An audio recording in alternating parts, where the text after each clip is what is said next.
Hey guys, welcome to March's Match of the Month, and on the third episode in, I'm already having to break the rules.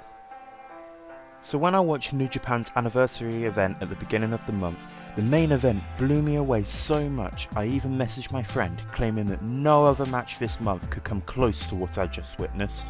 As the month went on, there were many good bouts fought around the world, however none came close. This was until the end of the month, where the main event of New Japan Pro Wrestling's Strong Style Evolved event became one of my favourite matches of all time. In the end, I couldn't choose between the two matches, so instead of one match of the month, I will be talking about both Okada vs Will Ospreay from the anniversary event and the Golden Lovers vs the Young Bucks from Strong Style Evolved. One aspect that made both matches so captivating was the stunning storytelling.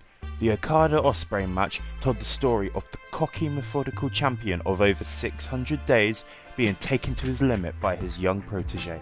The clash between Ospreay's junior heavyweight technical and lucha wrestling and Okada's strong style striking perfectly represented the divide between the heavyweight and junior heavyweight divisions in Japanese wrestling.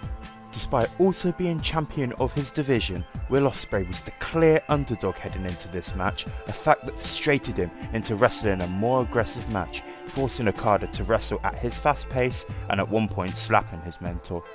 At another point in the match, Will hits Okada with his own Rainmaker clothesline, however in the end it was the Rainmaker that stood tall.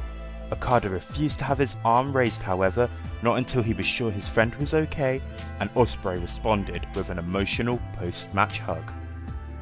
The Young Bucks vs the Golden Lovers match added another chapter to the Bullet Club's implosion.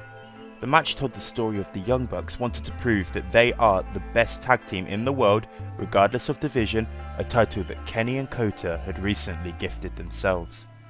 Kenny Omega struggles throughout the match, not wanting to hurt his elite friends, whilst Nick and Matt Jackson are being manipulated behind the scenes by Cody to resent their former Bullet Club leader.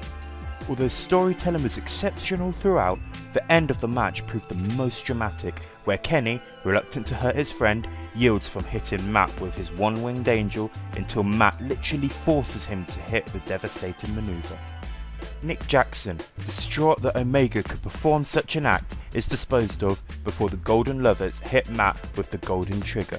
While Kota and Kenny pin the unconscious Jackson, Kenny remains after the 3 count, hugging his friend in a manner reminiscent of Shawn Michaels and Ric Flair at WrestleMania 24. In both matches, the quality of wrestling was some of the best ever. The Golden Lovers made a pact to change the perception of tag team wrestling, and by a few botches, Kota and Omega performed sequences no other tag team in the world has ever attempted. It's no secret that the Jackson brothers are extremely talented in the ring, but this match combined their advanced wrestling style with emotional striking to give the Bucks a sense of rawness to their moveset.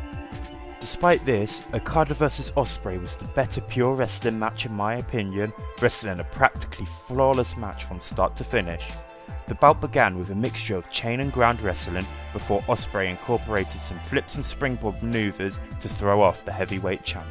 Okada used his excellent precision to target drop kicks and strikes to soften Will's head and neck for the Rainmaker clothesline, but the junior heavyweight champion would be able to scout his mentor's signature maneuver.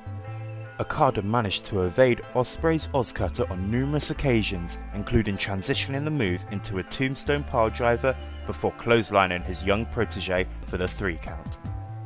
With the Bucks vs Lovers probably telling the more compelling story, but Okada and Ospreay wrestling arguably the more technical match, I cannot pick one above the other, but both matches perfectly demonstrated the art in pro wrestling, so should I have to? Yeah, I probably should. Better luck next month.